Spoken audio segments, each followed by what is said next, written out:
요한 사도는 사랑의 사도이죠. 요한 사도는 이제 자신의 시간이 얼마 남지 않음을 알고 성도들에게, 믿음의 후진들에게 어떠한 것들을 준비해라라고 쓰기 위하여 요한 1, 2, 3서를 쓰게 됩니다. 이 요한서 1서, 2서, 3서가 우리에게 중요한 것은 주님이 오실 때까지 성도들이 변치 아니하고 예수님의 뒤를 따라갈 때에 마귀가 가만히 두지 않는다는 거죠. 그래서 우리를 흔든다는 것입니다. 그러나 그런 것은 결코 우리가 두려워할 것이 아니다. 할렐루야, 아멘. 예수께서 이기셨기 때문에 우리도 당연히 이깁니다. 아멘. 이겨야 돼. 싸움은 벌어져요. 싸움 벌어져요. 싸움 벌어지는데 결과는 이김입니다. 아멘. 환난이 오고 어려움이 오면은요, 다 같이 오니까 하나님께서 왜 우리에게 또 그러한 시험과 환난이 오게 하실까, 질병이 오게 하실까, 고통이 오게 하실까? 여러분요, 보이는 육신에 관한 것들은 우리도 똑같이 당할 수도 있어요. 왜냐하면 땅에 거하기 때문에 똑같이 옵니다. 우리가 아직 완전한 영적 존재가 아니지 않습니까? 그런데 육을 입고 살아가도 우리에게는 영적인 세계가 있습니다. 지금 육신을 입고 있어도 지금 우리에게는 영적인 세계가 열려 있습니다. 마귀에게, 하나님께 돌아오지 않은 자들은 마귀의 수하에 있기 때문에 이 생명의 길이 열려지지 않았지만, 예수께 속한 자들은 이 생명의 길이 열려 있습니다. 그래서 그들이 가는 것과 우리가 가는 것은 겉으로 볼 때는 똑같은 것 같은데, 내면적으로 영적으로 보면은요, 하나님의 놀라운 일은 우리를 통하여 일어나고 있습니다. 아멘. 그래서 환난이나 고난이나 여러 가지 일을 겪게 될 때에 우리는 언제나 하나님 앞에 어떻게 해야 되냐? 하나님께서 또 무슨 일을 행하실까? 아멘. 하나님께서 행하실 일들을 오히려 우리는 소망해야 합니다. 당장으로 보면 어때요? 돈도 뺏기고 병도 걸리고 문제가 생기고 그러잖아요. 그런데 오늘 우리는 하나님 나라 백성은 어떤 권세를 갖고 있는가를 1절에서 말씀을 해주시는데요, 제가 1절 읽겠습니다. 보라, 아버지께서 어떠한 사랑을 우리에게 베푸사 하나님의 자녀라 일컬음을 받게 하셨는가. 여러분요, 이 벌써 1절 상반절 안에만 봐도 우리가 알 수 있는 것은 하나님의 크신 사랑 우리에게 베푸신 이유는 뭐냐니까 하나님의 자녀 삼으시려고 그러는 겁니다. 아멘. 아버지는요, 자녀가 좀 못났어도요 책임져 주고요, 아버지는요 자녀가 실수해도요 어떻게 해요? 가서 일을 해결해 줘요. 할렐루야, 아멘. 저 좀 따라 하실까요? 결과는 늘 좋습니다. 믿으십니까? 아멘. 이거를요 전제해놓고 달려가야 돼요. 무슨 뜻인가 하니, 여기 달려가는데 이제 막 땅하고 우리가 운동장에서 다른 박질할 때 막 땅하고 종을 쳤어요. 저 총을 쐈어요. 그러면은 스타트와 함께 가다 보니 원래 체력이 안 되는 사람이 있을 수가 있고, 보폭이 짧은 작은 사람도 있을 수가 있고, 이거 폐가 기능이 안 좋아서 숨이 헐떡거려지고 힘든 사람도 있어요. 가다 보면 막 주저앉고 싶고 다리가 땅에서 떨어지질 않아서 그냥 올릴 수도 없고, 저도 제가 좀 그런 편이거든요. 스타트는 빨리 나가는데요 금세 지쳐버려요. 그게 큰일이에요. 얼마 정도 가면요 숨이 안 쉬어지고 배가 멈추려고 그래요. 그냥 숨이라도, 이게 동시인 것 같아요. 발이 막 빨리 움직이면 심장도 이거 같이 뛰고 패도 같이 막 산소 빨리 공급해줘야 되는데, 여기에서 산소 공기가 더 안 들어가는 것처럼 압박이 오거든요. 그러니까 더 달릴래도 이게 숨이 안 쉬어지려고 하니까 더 달릴 수가 없게 돼요. 우리 그런 모습이 있는데 우리는요 마지막 라스트 라인을 끊을 때는, 과정은 어렵고 과정은 힘들어도 우리는 1등의 상급이 하나님께서 우리에게 이렇게 상을 들고 계십니다. 면류관을 들고 계세요. 아니, 여러분 잘 생각해 봐요. 아무리 불신자들하고 이 세상에서 우리 같이 다름질을 합니다마는 인생길을 가를 때 저들은 어때요? 하나님의 법 밖에서 움직이잖아요. 인생을 마쳤을 때 그들은 하나님의 법을 떠나서 뛰어다니는 거예요. 매일매일 주어진 하루하루를 하나님의 법 밖에서 뛴다니까요. 그러니까 실컷 뛰어봤자 마지막 꼬리 라인에 오면 불법자, 죄인이죠. 저 혼자 예배드려요? 아무 말씀이 없으셔요. 그렇잖아요. 열심히 뛰었고 열심히 일했는데 그들은 하나님의 말씀 밖에 있고 예수 밖에 있었으니 우리의 생명이 마치는 날 마지막 라스트에 그 선에 들어갔을 때는 그들은 하나님 앞에서는 불법자요, 죄의 종노릇 하던 자들이요. 그러니까 우리는 그들보다 잘 못 뛰었고 가다가 심장이 멈출 것만 같은 어려움이 오고 지쳐서 헥헥거리기도 하고 그렇게 해요. 육신으로 보면 그 사람들이, 예수 밖에 있는 사람들이 훨씬 많이 모든 걸 막 성과가 좋은 것 같고 그런 것 같은데 우리는요, 달려갈 때 벌써 마지막 라인 그 앞에서 주께서 우리의 상급을 준비하고 계십니다. 여러분 이거 생각하면요 너무너무 달려갈 만하죠. 왜냐니까 아니 쟤 저렇게 달려가는데 나보다 더 건강하고 나보다 더 잘 뛰고 나보다 더 소질이 있고 나보다 여러 가지로 그럴 수 있어요. 그래 우리가 가끔 그래서 어때요? 불신앙자들이 잘 되면 아니 왜 하나님 안 믿지 않는 자들은 더 잘 됩니까? 오늘 그거 부러워할 거 없다 그랬어요. 왜냐하면 그들은 어차피 잘 돼도 예수 안에 들어오지 않으면 갈 길이 정해져 있어요. 너무 힘들어요 주님, 이럴 때는 너무 힘들어요. 그러면서도 가도 우리는요 하나님의 말씀의 법대로 가니 면류관이 준비되어 있습니다. 그래서 우리 거라니까요. 할렐루야. 그러니까 하늘의 소망을 가지고 가는 하나님의 사람들은요 벌써 이김을 바라보고 가는 거예요. 그래서 매일매일 이기는 거예요. 할렐루야. 그러나 고통은 온다, 고난도 온다, 어려움도 온다. 그런데 거기서 좌절할 일이 아니다. 왜냐니까 믿지 않는 자와 같이 비교하고 믿지 않는 자와 같이 그럴 필요가 없어요. 격이 달라요. 격이 타고 가는 게 다르고 길이 달라요. 우리는 예수님의 뒤를 따라가는 사람들이고 그들은요 마귀의 뒤를 따라가요. 보세요. 제가 이게 이렇게 말씀드리는 거가 참 여러분이 믿지 않는 사람이 들으면, 제 설교를 믿지 않는 사람이 들으면 엄청 기분 나쁠 거예요. 근데 그거는 사실이에요. 어쩔 수 없어요. 왜냐니까 열심히 쫄쫄쫄쫄 따라갔는데 거기는 마귀지옥, 지옥 가잖아요. 마귀가 지옥으로 가니 거기 따라가요. 우리는 어때요? 힘들고 지치고 비난도 받고 핍박도 오고 고통이 와요. 그런데도 포기하지 않고 주님 뒤만 따라가면 어떻게 돼요? 생명의 길입니다. 가는 길도 생명의 길이요, 결과도 생명의 길이요. 아멘. 저는 오늘 새벽에 설교를 하다가 정말 제가 힘이 났던 게 무엇인가 하면은요, 하나님 아버지께서 우리와 함께 하시기 위하여 우리 가운데 오셨습니다.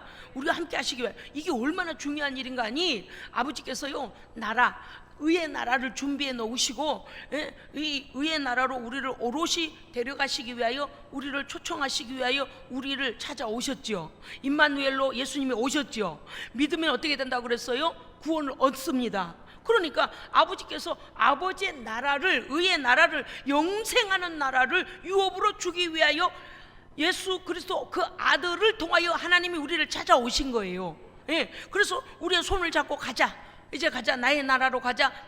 그래서 하나님의 나라를 우리에게 유업으로 주시기 위함입니다.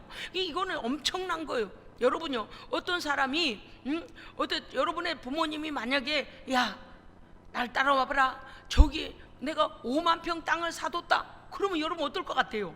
그것도 저기 골짜기 막 돌만 잔뜩 있는, 생전가야 그거 개간도 안 될 것 같은 그런 데 말고 하와이의 좋은 휴양지에 5만 평을 사뒀다.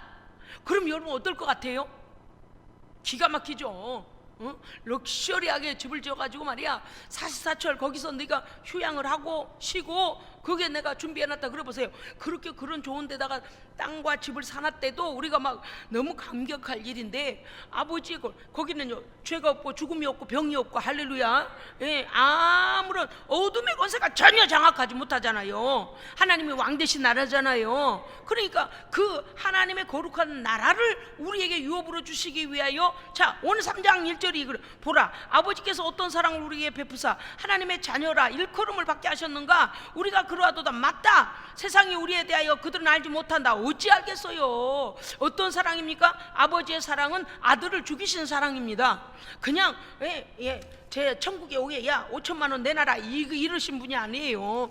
하나님 자신이 죽으시면서까지 하나님의 우리를 자녀 삼아 주셨습니다. 여러분, 그래서 절대 믿음을 버리면 안 됩니다.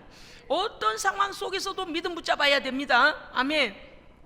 그런데 요새 뭐 이 여러 가지 어려움이 온다고 하니까 사람들이 믿음을 그저 싸구려 취급을 하고 믿음에 대하여서 깊이와 그 놀라운 그 뭡니까 우리의 권세에 대해 모르는 사람이 너무 많아요. 여러분 아니요. 여러분 이 예배드리는 우리 모든 예배자들은 이런 마음을 가져야 돼. 어떤 생각 가져야 되냐 하면 이 땅에서 고난도 올 수도 있고 즐거운 날이 올 수도 있고 건강한 날이 올 수도 있고 병든 날이 올 수도 있고 여러 가지 일은 있을 수 있다. 그러나 우리는 영생한 나라가 우리의 나라다. 나라를 받아버렸다니까요. 나라를 이게 보통 일이에요. 그래서 어떠한 사랑으로 우리에게 베푸셔서 하나님 자녀로 일컬음을 받게 하셨는가? 그렇습니다. 여러분 잠깐 찾아봅시다. 오늘 한 말씀 세 군데만 찾겠습니다. 로마서 8장 14절 15절 우리 함께 읽어봅시다요. 신약 성경 로마서 8장 14절 15절 한 목소리로 읽겠습니다. 250면에 있습니까? 로마서 신약 성경 로마서 8장 14, 15절 우리 함께 읽겠습니다. 시작. 무릇 하나님의 영으로 인도함을 받는 사람은 곧 하나님의 아들이라. 너희는 다시 무서워하는 종의 영을 받지 아니하고 양자의 영을 받았으므로 우리가 아빠 아버지라고 부르짖느니라. 아멘. 여러분요 이 말씀이 무엇입니까? 우리는 여기 이 말씀만을 봐서는 안 돼요. 어떠한 사랑으로 우리를 살리셨는가 하면 제가 읽겠습니다. 10절부터 있습니다. 그리스도께서 너희 안에 계시면 몸은 죄로 말미암아 죽은 것이나 영은 의로 말미암아 살아있는 것이니라. 예수를 죽은 자 가운데서 살리신 이의 영 성령이 너희 안에 거하시면 그리스도 예수를 죽은 자 가운데서 살리시니가 너희 안에 거하시는 그의 영으로 우리 안에 성령으로 말미암아 우리도 우리 죽을 몸도 살리시리라. 아멘. 그러니까 우리 예수 생명교는요 수준이 달라요. 왜냐하면요 우리가 믿을 때에 예수의 부활하신 영이 성령으로 우리 안에 들어와 계시잖아요. 이거는요 마귀가 함부로 침노하지도 못하고 빼앗아가지도 못해요. 그렇기 때문에 마지막 주님 재림하시는 날에 우리를 어떻게 하신다고요? 그리스도의 영으로 인하여 우리의 죽을 몸도 살아납니다. 난 살짝 지나갔어. 근데 이게 소리가 큰 거요. 우리 오전사가 마이크 목사님 콩콩하지 말아달라고. 나 왜 안 쳤어요? 살짝 손톱 요리 했는데 그랬어요. 여러분요 무슨 뜻인가 하면 우리 안에는 우리의 겉모습은요 정말 제가 봐도 그래 참 보잘것도 없고 느낌도 그렇고 좀 그래요. 그래 매력도 없고 뭐 상관없어요. 우리 안에는 예수의 영이 계십니다. 주님 오시는 그날에 우리는 우리의 모든 것이 다 변화될 것입니다. 그거예요. 하나님의 자녀의 권세는 무엇인가 하면 마지막 날에 다 변화되는 거예요. 다 놓고 갈 거라. 왜? 다 짐덩어리예요. 짐덩어리. 저거 천국에서 쓰지도 못해. 이 돌? 이거 하강함이 너무 좋은데 목사님 대리석은 갖고 가야죠. 뭐 쓰잘데 없다니까. 거기는 뭐 홍보석 녹보석 그냥 말도 못한 보석이 넘치고 목사님 의자는 새로 했는데 가지고 가죠. 소용없다니까. 할렐루야. 아이고 목사님 금리빨 새로 했는데 금리빨은 가져가. 다 소용없다니까요. 우리의 영과 육체 모든 것이 다 새롭게 변화가 되어집니다. 영생하는 나라에서 살 수 있는 곳으로 변화가 되어져요. 그거는요 따질 필요도 없어요. 그런데 이 땅에 때가 우리가 코를 박고 살겠느냐 하면 격이 다르다. 우리가 그러하도다. 맞습니다. 그러므로 세상이 우리를 알지 못하면 그를 알지 못하면 예수를 모르니 빛을 모르니 어둠에 속해 있은 예수를 모를 수밖에 없는 거죠. 아멘. 여러분 제가 이 시간에 잠깐 한 가지 선포하겠습니다. 우리의 성도들 저를 비롯하여 유튜브로 예배하는 모든 우리의 믿음의 가족들 그리고 우리 오늘 여기서 함께 예배하는 우리 모든 믿음의 가족들 저를 비롯하여 우리에게 닥쳐진 모든 고난이 변하여 복이 될지어다. 제가 지금 뭔가가 있어요. 그래서 하나님께서 우리에게 주실 것들을 우리가 빼앗기지 말고 뭐 해야 돼요? 믿음에 굳게 서면 내 것입니다.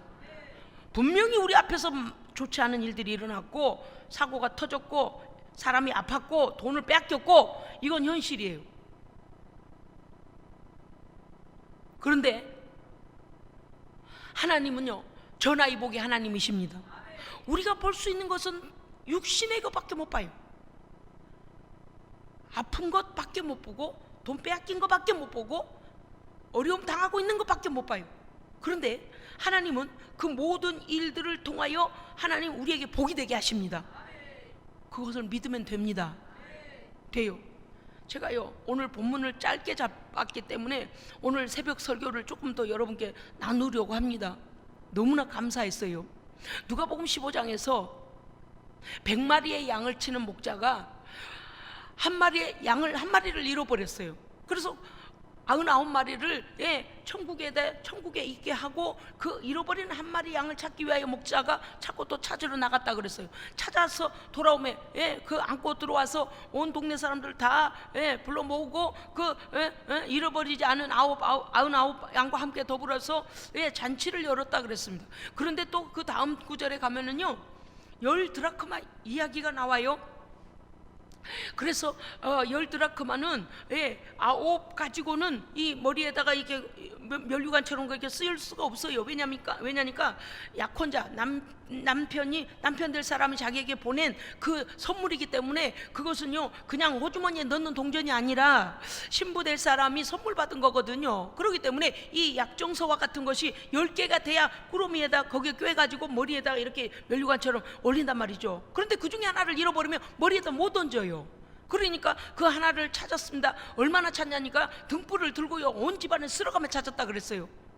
그때로부터 찾고 나서 이제 10개를 다 꿰어서 자기의 이제 머리에 쓰고 온 동네 사람을 초청하여 나는 이제 결혼을 하게 될 겁니다. 왜? 신랑이 나에게 이렇게 마치 우리에게 결혼해 달라고 할 때 그 반지를 이렇게 주는 것처럼 그런 거란 말이죠. 그러니까 약속을 받은 것을 모든 사람들에게 이제 공표하면서 내가 이렇게 결혼하게 됐습니다라고 사람들 그때야 초청할 수 있다는 거죠. 자 보십시오. 100대 1 10대 1 이해되세요?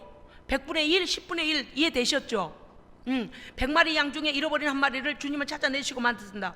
그 다음에 10개의 드라크마 중에 하나를 잃어버리면 그 약속의 그 잔치를 할 수 없으니 반드시 찾아서 어떻게 한다? 찾아서 꿰서 이 머리에 두르고 손님들을 초청하여 잔치를 연다. 자 그런데 오늘 아침 말씀이 무엇인가 했더니 이제는 어떤 아버지에게 두 아들이 있었다. 몇 대 몇이에요? 2대 1, 2분의 1이에요. 두 아들이 있었는데 한 아들이 뭐라고 그러냐, 아버지 재산 주세요. 나 나가 살래요. 아 정말 나 이제 자유를 주세요. 그래서 아버지의 유산 돌아가시고 받을 걸 가지고 나가버렸다 그랬어요. 자 그런데 여러분요 우리가 볼 때 야 그래 둘째 놈 참 잘못된 놈이다 막 그럴 수 있잖아요. 그런데 그가 방탕하고 세상에 다 아버지 거 탕진하고 나서 아버지한테 받은 거 다 탕진하고 나서 그가 무슨 생각이 들었냐 했더니 내가 우리 아버지 집에는 품꾼도 먹는 것은 마음껏 먹어도 되는데 우리 집 일꾼들은 뷔페를 차려놔버려. 그냥 일꾼들이니까 밥을 통째로 갖다 놔. 그냥 김치도 통째로 갖다 놔. 고기도 볶아다가 통째로 갖다 놔. 가끔씩 이게 기사식당 가보면 여러분이 아시겠습니다만 뷔페잖아요. 양껏 먹으라고. 응?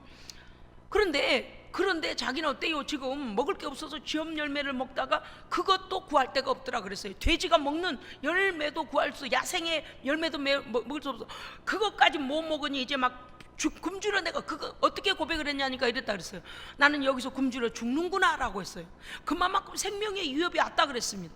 세상 길로 가서 세상에게 아무리 내 모든 것들을 세상이 나를 구해줄 줄 알고 세상이 좋아할 때 막 그걸 막 다 갖다 막 낭비했잖아요. 그런데 세상은 한 사람도 나를 돌봐주는 사람이 없어요. 그냥 사줄 때 뿐이에요. 그래서 그거 나는 이제 굶주려 죽는구나. 그러다가 자기 집에 그냥 넘치도록 있는 음식들, 즉 일하는 일꾼들마저도 먹는 거는 얼마든지 먹고 이래라고 그냥 아버지가 그렇게 했던 그 생각을 하니 내 아버지 집에는 얼마나 많은 풍성한 일꾼들이 먹는 것이 풍성한데 나는 여기서 굶주려 죽는구나.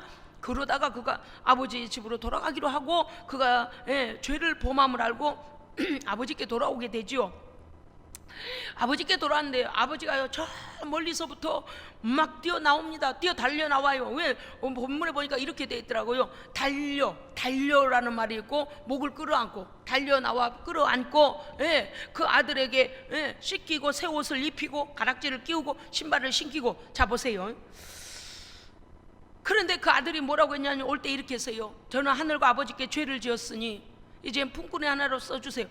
품꾼으로라도 있으면 밥이라도 안 굶을 것 같습니다. 그거거든요. 그런데 제가 오늘 어떤 말씀을 드리려고 하냐면 그렇게 이제 그 정도가 아니라 막 잔치가 벌어졌잖아요. 이 돌아온 탕자 이야기 우리가 다 알죠. 잔치가 벌어져서 이제 막 동네 사람도 오라, 종들도 오라, 일하는 종들도 그 집 잔치 하나는 다 잠시 참여하지 일하러 가지 않잖아요. 막 잔치가 일어나서 송아지를 잡아라, 그러고서 풍악을 울리고 그랬더니 그나들이 들에서 일하고 돌아와. 성경이 그대로 돼 있어요. 들에서 일하고 돌아와 집에 와보니 음악 소리가 나고 춤추는 노는 소리가 나니까 이게 뭔 소리냐, 뭔 일이냐. 그러니까 당신의 집 나갔던 동생이 돌아와서 주인님께서 지금 잔치를 하고 있습니다 그래요.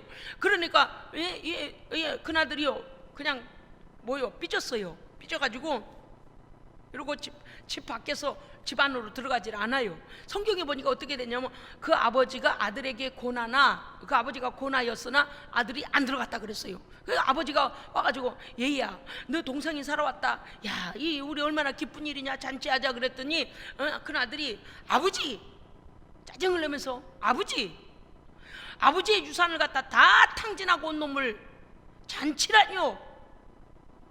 아버지 언제 저를 위하여 염소 한 마리 내줘가며 네 친구들하고 놀라고 한번 해본 적이 있으신가요? 이렇게 했다 그랬어요.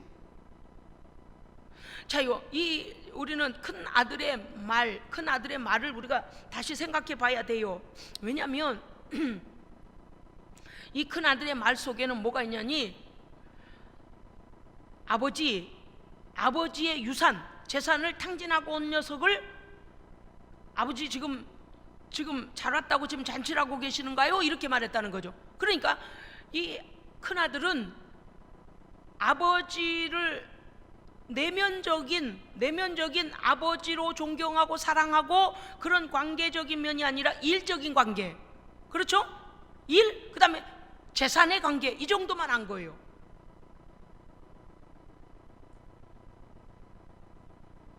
여러분, 우리가 혹여 여기 1절 말씀 때문에 제가 이 말씀을 다시 드립니다.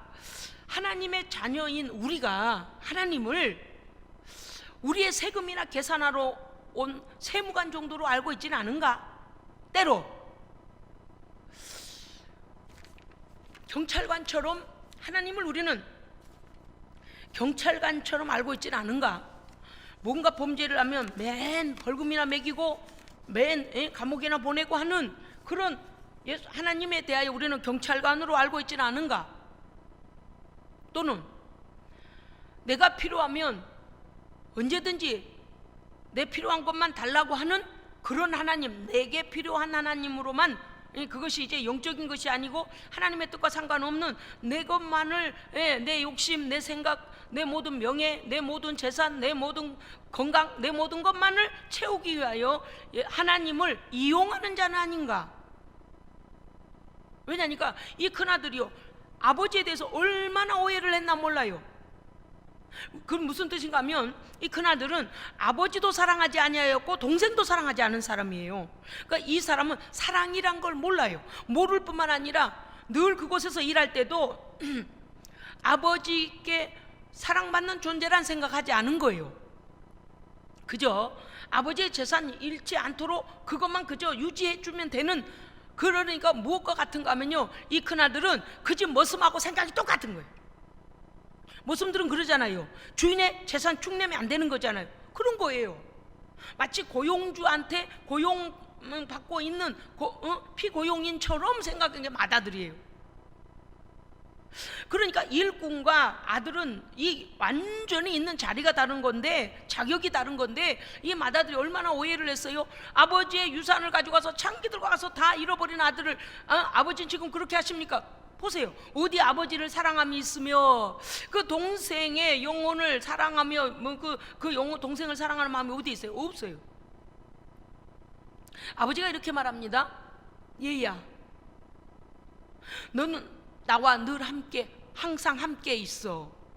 아버지는 그 작은 아들이 돈을 잃고 돌아왔을 때 그놈의 말이요, 내 재산을 이렇게 축냈다, 이렇게 한 게 아니라 항상 아버지는 그 둘째 아들이 항상 아버지와 함께 있기를 원했습니다.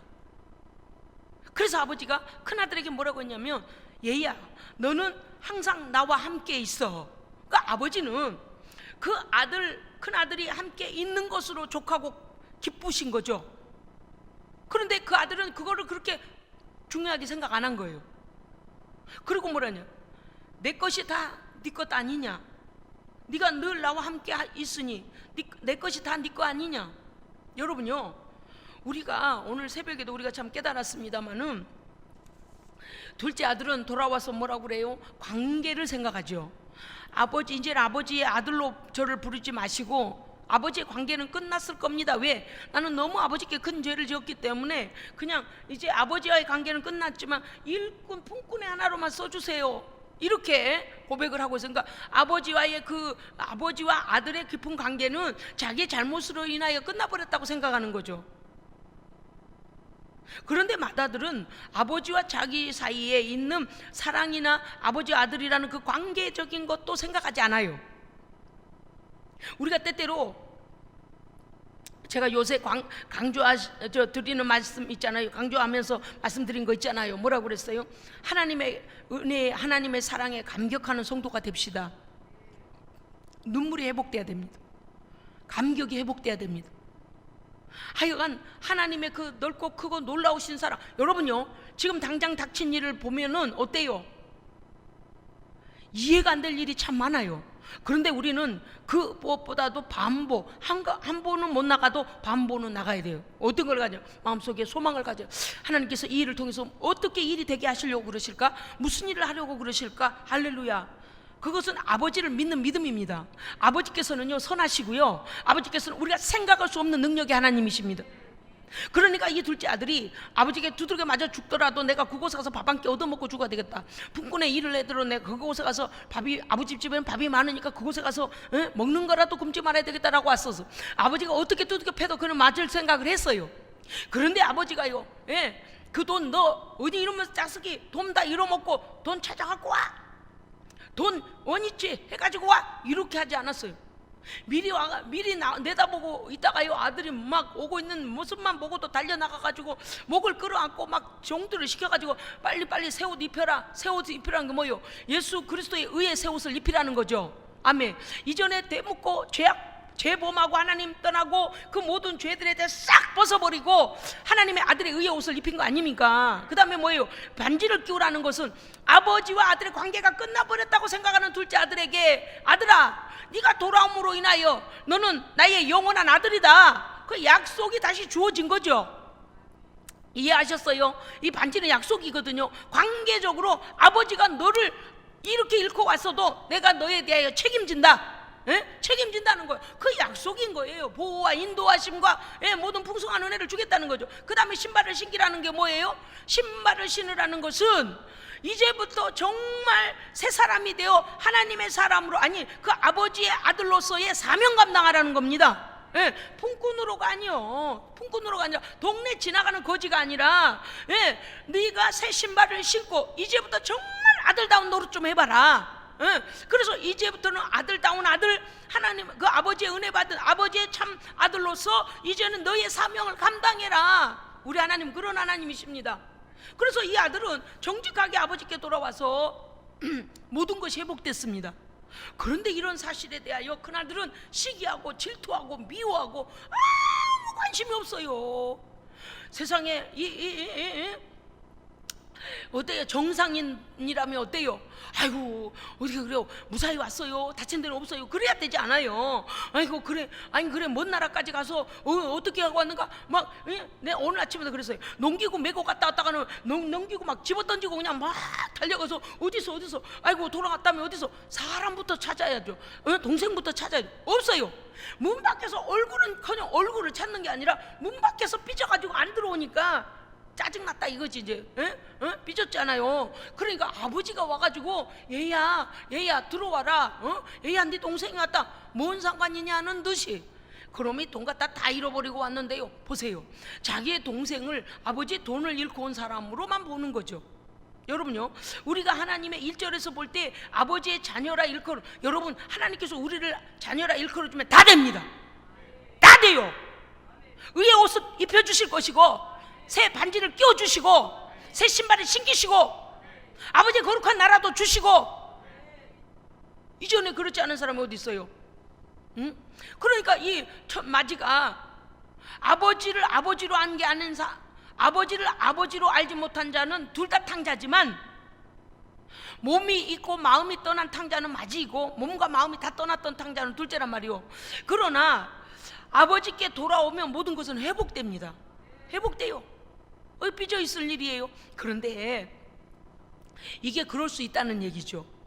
무슨 뜻인가 하면 우리가 하나님을 알 때에 하나님의 자녀로서의 권세와 그 놀라우신 은총과 쓰러지고 넘어져도 다시 끌어안으시고 또 때렸다가도 다시 싸매주시고 우리를 그렇게 아버지는요 끝이 없는 사랑을 우리에게 주시는데 우리가 때때로 오해할 때 어떻게 봐요? 아버지는 경찰관이야, 아버지는 교통순경이야, 아버지야, 우리 하나님은 내 필요할 때만 불러서 아버지 이거 주세요 저거 주세요 그렇게 써먹는 그런 거야. 이렇게 우리가 오해할 때도 있다 그 말이에요. 여러분요, 우리 하나님은요 아버지의 나라를 우리에게 주시기 위하여 그 아들을 이 땅에 보내셨습니다.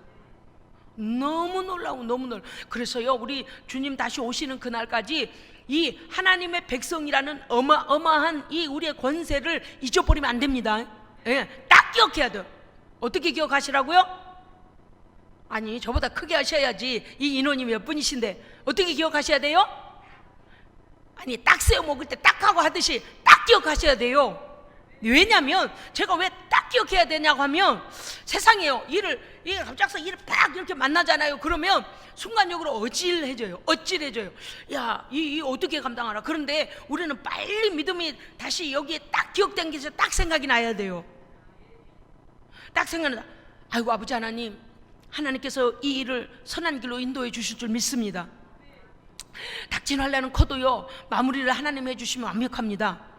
그래서 우리가 앞으로 어떠한 고난과 환란이 와도 나는 하나님의 자녀라고 하나님이 이끌어 주셨다. 내 아버지가 오시면 다 해결된다. 내 아버지가 오시면 어때요? 우리 애가 뭐 했어요? 그래 얼마 필요해? 우리 애가 뭘 어떻게 했다고? 여기 물 닦아야 되겠네.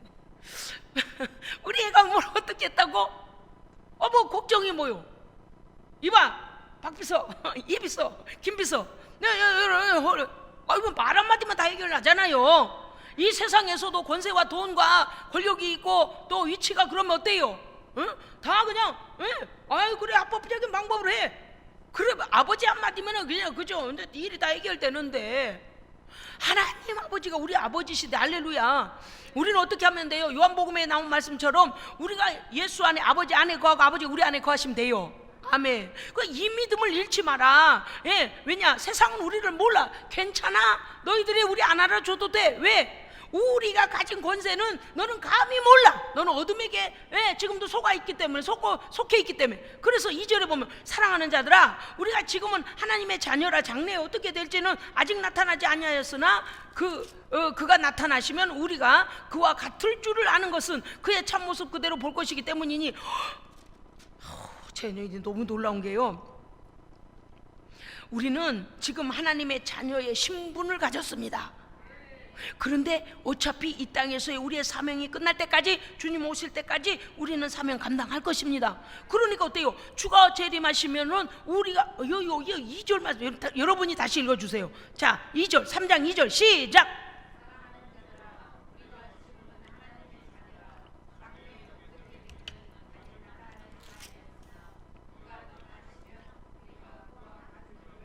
아멘. 누구와 같다고요?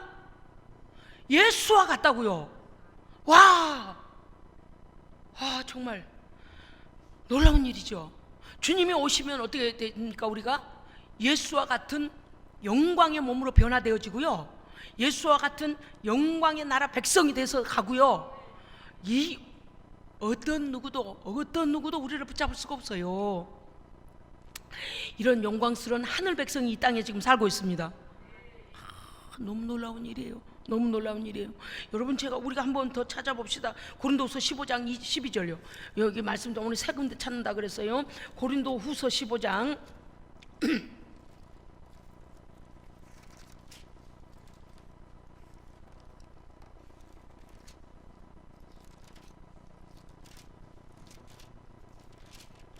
15장이 없죠. 고린도전서 15장. 잘못 썼어요. 제가 정신이 없어가지고요. 고린도전서 15장. 거기도 없으면 어떻게 되는 거예요? 있어요. 거기에 부활장이 있어요. 그렇죠. 봐요. 15장 고린도전서 15장이 부활장이잖아요. 네, 고린도전서 15장 12절부터 19절까지 교도가시겠습니다. 12절부터 19절까지입니다.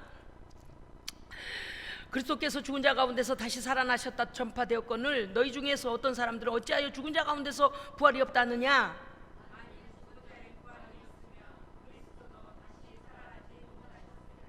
그리스도께서 만일 다시 살아나지 못하셨으면 우리가 전파하는 것도 헛것이고 또 너희 믿음도 헛것이며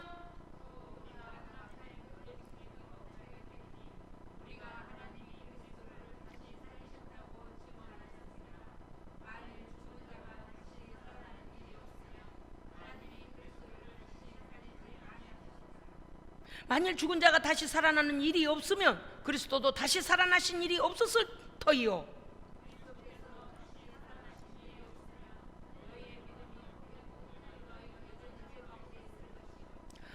또한 그리스도 안에서 잠자는 자도 망하였으리니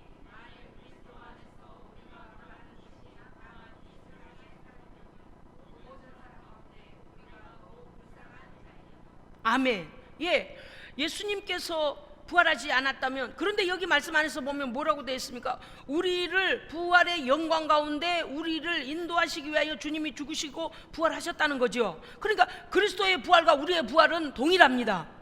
부활의 첫 열매 되시고 우리는 그 뒤를 따르는 자들이기 때문에 부활하신 그리스도를 믿는 것은 그리스도의 영이 우리 안에 오셔서 이미 생명의 씨가 우리 안에 있는 것입니다. 아멘. 20절 제가 읽겠습니다. 이제 그리스도께서 죽은 자들 가운데 다시 살아나사 잠자는 자들의 첫 열매가 되셨도다. 아멘. 예, 자, 예, 23절 각각 자기 차례대로 대리니 먼저는 첫 열매인 그리스도요, 다음에는 그가 강림하실 때에 그리스도에게 속한 자요. 아멘. 그러니까 그리스도에게 속한 자가 이제는 어떻습니까? 다 그리스도의 영광과 같은 영광에 들어간다는 거잖아요. 지금 오늘 말씀이 그렇게 돼 있어요. 우리가 그와 같이, 예수님과 같이 어떤 사탄의 권세도 손대지 못하고 질병 질고 가난 없어요. 할렐루야.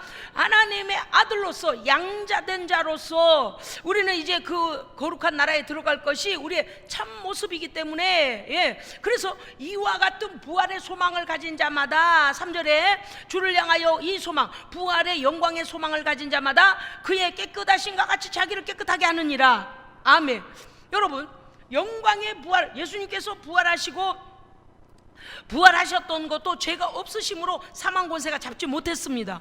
그러면 우리가 어떻게 해야 돼요? 죄를 멀리해야 돼. 죄하고 우리가 상관이 없는 자가 돼야 되죠. 아멘. 그 다음에 어떻게 돼요? 주님 다시 오시는 날에 주님과 같은 영광의 부활을 우리가 맞이할 텐데, 그러니까 그리스도와 같이 우리는 그 소망 가지고 사니, 부활의 소망을 가진 자는 그리스도와 같이 정결하라는 거죠.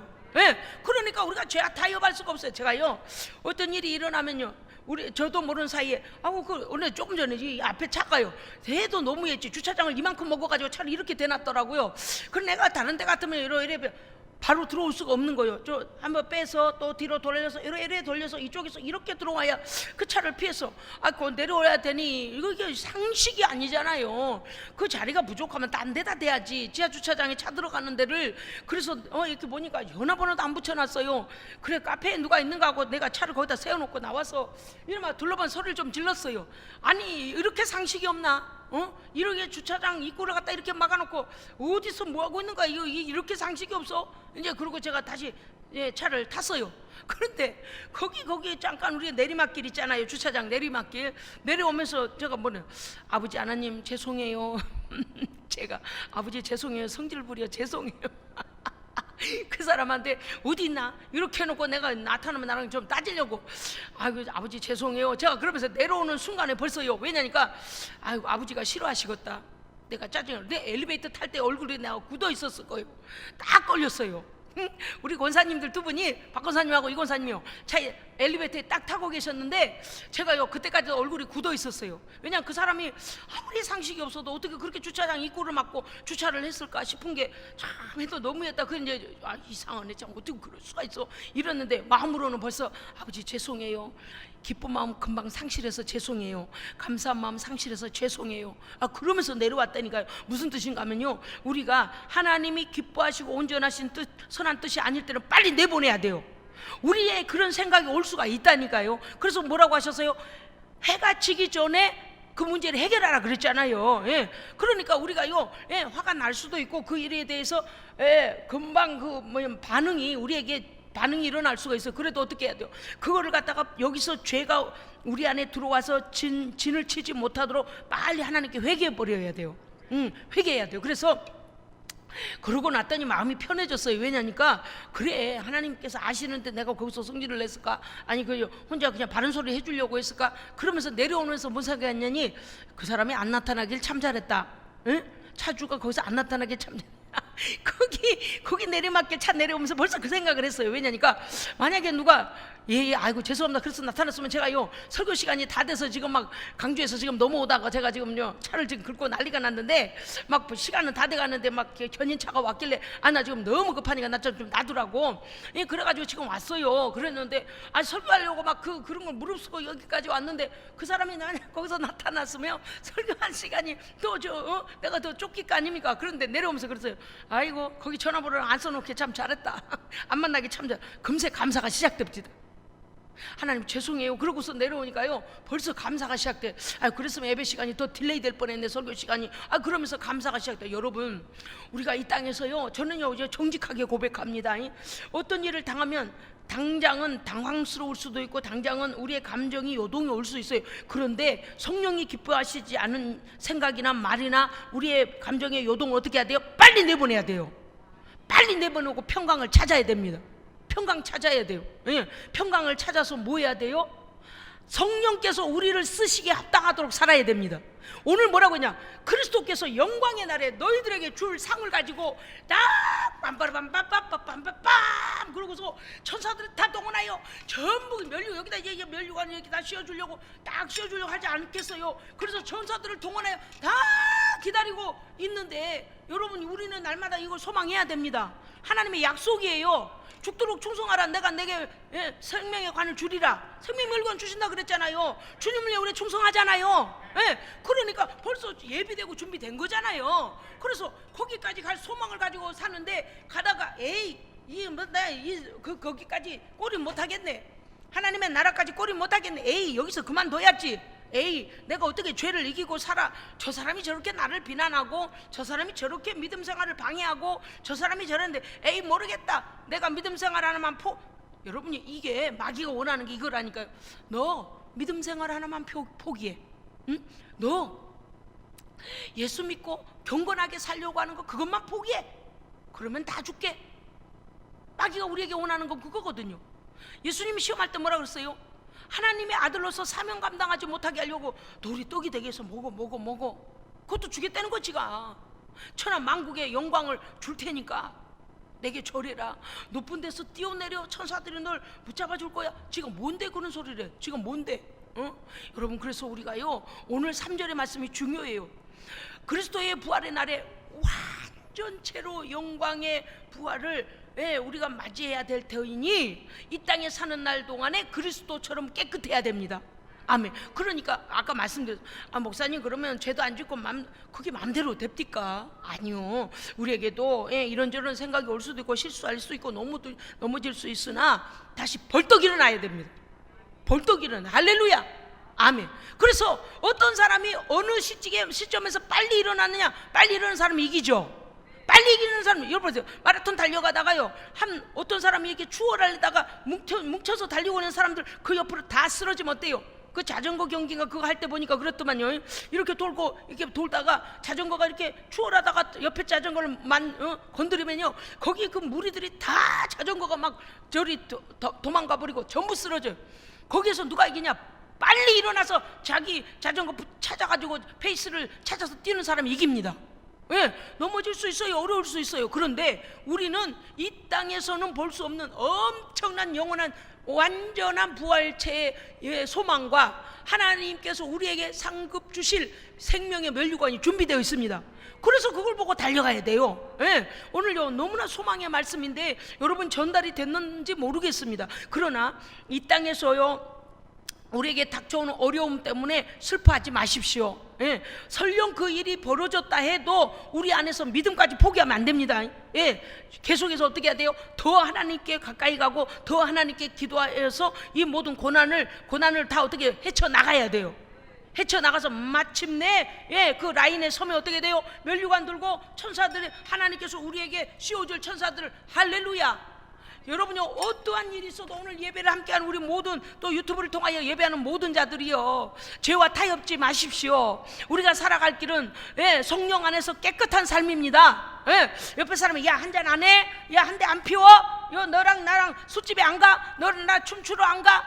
야, 요즘 애들이, 그런 애들이 어딨어? 성결 다 버려, 순결 다 버려. 아니요, 하나님 심판하십니다. 왜? 그날의 마지막 라인 끊을 때에 우리가 거룩한 부활체로 하나님의 거룩한 나라에 들어가려면 그리스도와 같이, 어떻게, 여러분 보세요. 제가 이럴 때 보세요. 주를 향하여 부활의 거룩한 소망을 가진 자마다 그리스도의 깨끗하심과 같이 자기를 깨끗하게 하느니라. 아멘. 기도하겠습니다. 하나님 아버지, 우리의 성결의 수준이 어느 만큼이냐?